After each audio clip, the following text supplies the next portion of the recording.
Hey everybody, this is Pop's Place Garage with the Project 86 Corvette again.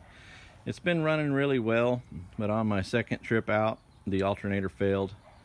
And because my digital gauge cluster isn't working properly, I can't monitor my voltage. And sure enough, the alternator failed and the battery died on my way. I was about 20 miles from home and I was at a red light and the engine stuttered and stopped, and light turned green, and the feeling of dread just overcomes you and you have to wave traffic around you. But luckily I was able to push it out of the roadway safely. Somebody even jumped out and helped me push it, and it is a light car, so we got it out of the road pretty quick and got it stopped. And the Corvette community is just fantastic, man. I love having a Corvette. It reminds me of having an old antique Volkswagen with the air-cooled motors. They were the same way, where everybody would kind of stick together and help each other out. But a Corvette guy stopped. He's the owner of a couple of different Corvettes, and he saw my situation, and I was evaluating my situation as well. And as I was getting ready to go to AutoZone nearby and buy another battery to get myself home, he actually went to his house and brought me a fresh battery out of one of his own Corvettes to get me home. What a great guy. So he really saved the day, and I met another good friend, a fellow Corvette owner. So I'm real happy about that. I'm gonna go ahead and change the alternator on this thing. I know most of you guys know how to do stuff like this, but some of you don't. So for those who have never changed an alternator before, we're gonna do it to this one. Basically, it's a serpentine belt. You can see my breaker bar handle sticking out on the other side there. Here on the front, you've got a belt tensioner. It's got a bolt in the center, but that's not what you want. You want to take a 1/2 inch breaker bar or ratchet, and there's a square hole in that thing. That's where you get it.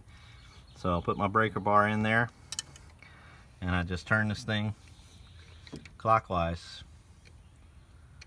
That releases the tension on the belt, and I'm able to get it off of the alternator pulley. Of course, you want to disconnect your battery first, because you're messing around with 12 volts live when you disconnect your alternator. Your alternator on this 86 is going to have a bolt here, one on the bottom here, another one on the back here. So I ran into an issue here. Some of you might run into. These things are old. On the alternator, when I try to loosen this 10mm bolt, the whole stud is turning and it doesn't want to come loose. You don't want to grab these threads with the vice grips and mess those threads up, because then you'll never get the nut off. What I have in my toolbox is some flat wrenches. You need something like this, and right behind the washer there's some flats. I don't know if you can see it on the camera. Now, you see those flats there? You need to get a flat wrench in there on that. You may be able to get some needle nose pliers in there on that, but I tried it with needle nose first and I didn't have much luck. So, flat wrench is your best bet. These come, with all sorts of things that you buy. I save everything like that. I'm a tool hoarder. I'm a junk hoarder also, so I just happened to have one in my toolbox that fit. I got lucky. I don't know where to tell you to go buy a wrench like this, but that's the thing. That's the tool for the job right there. So I'm going to hold the stud with this. I've already broke it loose off the camera, unfortunately, but yeah, I've got it loose now. We're going to go ahead and disconnect these wires and then take the mounting bolts off.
is a 13 millimeter on the front bottom. Everything else was a 10 millimeter.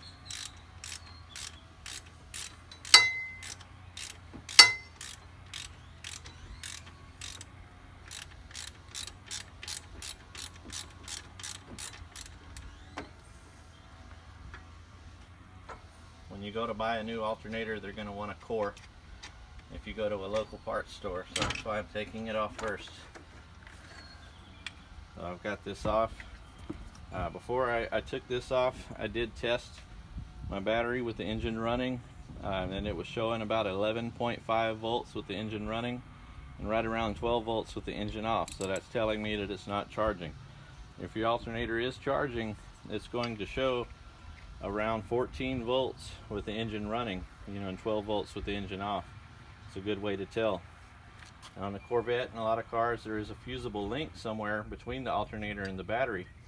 But if you check the voltage at your battery with the engine off, and then you check your voltage here on this charge lug at the alternator with the engine off, and you're reading voltage here, that means your fusible link is good. So you can go ahead and skip finding that fusible link. Just go ahead and change the alternator.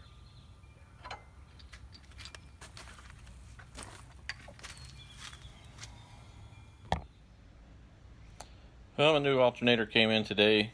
I went and picked it up and put it on. I shot a little footage of me putting it on, but it's late and it's dark outside and I don't have lights, and the video just came out awful, so I went ahead and just deleted that. But I want to let you guys know, when you install that alternator, it's just the reverse of taking it off. Super simple. And sure enough, when I put my new alternator on, it runs about 14.4 volts, I think it was, on the battery running. And that's how you tell if your alternator is working. Just put that multimeter onto your battery. If it shows 12 volts with the engine off and over 12 volts with it running, then you've got a charge. But it should be somewhere in the neighborhood of 13 to 14 volts if it's charging correctly. That was about 14.4. I'm happy with that. So I'm back in business. Corvette's back on the road. So thanks for watching, guys, and stay tuned to the next episode of Pop's Place Garage.